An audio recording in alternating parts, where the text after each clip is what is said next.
पश्चिम विदर्भात निवडणुकीच्या काळामध्ये शेतकरी आत्महत्याचा आकडा वाढताना दिसतोय। पुन्हा एकदा लाडकी बहीण झाली, आता लाडका शेतकरी कसा होईल?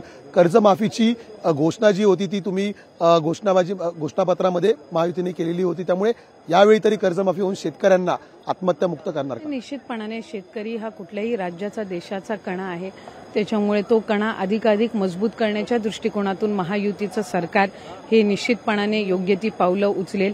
आणि एका बाजूला या लोकउपयोगी योजना राबवत असताना कुठेही आपला जो शेतकरी राजा आहे, जो खऱ्या अर्थानं लाखोंचा पोशिंदा आहे, याला अधिकाधिक सक्षम आणि मजबूत करण्याच्या दृष्टिकोनातून ज्या शेतकरी आत्महत्या आहेत किंवा इतर ज्या काही गंभीर बाबी आहेत याच्यावर अधिकाधिक महायुतीचं सरकार लक्ष केंद्रित करेल। धन्यवाद। कॅमेरामन निकेश मोरेसह मी चेतन ननावरे, विधिमंडळ, मुंबई। लोकशाही मराठी ऐका, पहा, जागरूक रहा।